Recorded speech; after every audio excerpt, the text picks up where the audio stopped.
Hello, this is Valerie Gaddis again. Welcome to my corner of my dining room.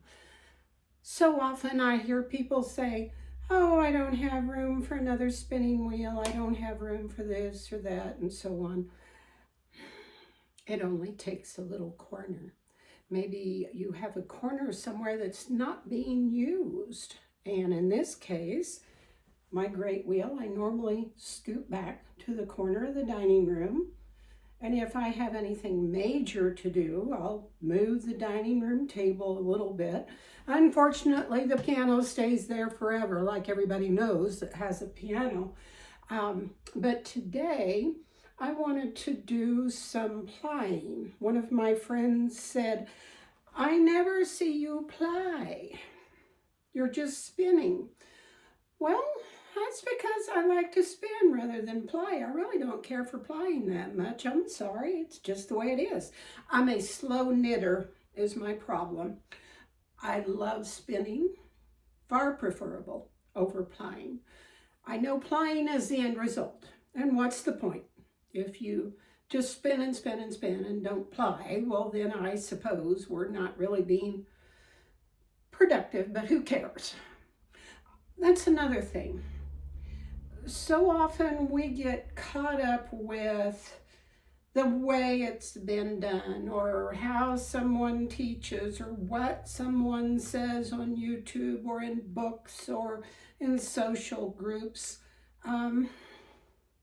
Sometimes we need to get outside the box and try it for ourselves. Experimental archaeology, as it's often called, and in this case, that's what I'm doing today. I'm going to ply using this antique French Devidoir, and I hope I pronounced that correctly. I have a Midwestern accent, I'm sorry. But I found it in St. Genevieve, Missouri. It's normally found in French-speaking Quebec area. So to find it down U.S. states, down south, you don't really see them very often. What I've done is I have wound off several spindles worth from the great wheel. In fact, the two on the right are Corridel, and some of it is the Cleaver Corridel fleece. On the left is Rambouillet. I'm just going to try plying the Corridel today and see how it goes. Really, this one is quite primitive. Some of them are very ornate, very carved, very beautiful with permanently attached handles. This one had just a little peach tree handle that easily detaches, so I didn't feel like there was going to be a problem with the counterweight on it. So we're going to try it today and see how it works. One of our great spinning and weaving friends passed away this week, John Childers of Kentucky. And in a few conversations with him over the phone, I never met him, I wish I did, he often said that he had to giggle over some of the experts because he was, I believe, a fourth generation weaver, fourth generation spinner. That was his life. And in fact, if you get a peek of this rug that's underneath me, he wove that and sent it to me. It's really quite nice. But you know, that's what I meant. Let's get out of the box and try some things. Like the little reel behind me is normally used for blocking yarn for weaving. Well, it's a reel. Why can't I use it for plying? Let's try it. As you know, whenever you do ply on a great wheel, normally you're spinning clockwise. Well, in order to not fight muscle memory, what we do is we bring the tension post in and we twist the drive band into a figure 8, keeping the same muscle memory spinning clockwise.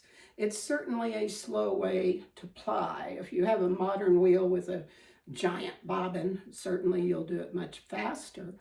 But I will say there is no superior yarn than what is plied on a great wheel. To me, it's almost like commercial. It is just fabulous. Now this one's going to have little lumps and bumps in it, mainly because it is probably, some of it might be the cleaver cordell that I talked about earlier. That and it's hand processed from raw fleece. I'm not too worried about the lumps and bumps because they'll come out later on, or I can pick them out after it's set. It's no big deal one way or another. So let's do a little archaeology and try and do a couple of turns on here and see how it goes today. And I'll take it kind of slow. You see I'm still going clockwise.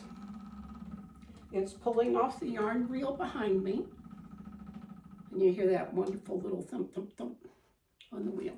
So now I'm just going to take it counterclockwise and wind it on. And let's straighten the mother of all a tad. It's a little bit loose. Let's try that again. I don't know why the reel would not work for this purpose. And quite often whenever we do ply it off of a reel, put the reel at a distance, and that will straighten out any overspun yarn. So yeah, it works just fine. I don't know why it wouldn't.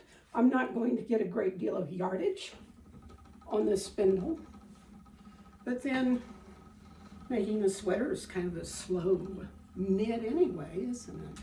So there we go. It is plied wonderfully. Bring it in and wind it on. So from there, I'll probably put it on a nitty knotty, and I'll just keep joining it. So yeah, it's working quite well, and I think I might be caught. So yeah, it works just fine. So remember, twist the dry band and go from there and see what you can do. I think my little, there we go. It's a little bit caught, but it should work wonderfully for you. And it's experimental archaeology after all, isn't it?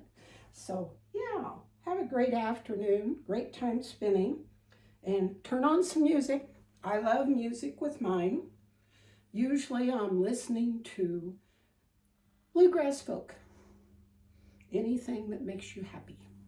So have a great time spinning. So happy spinning. Bye-bye.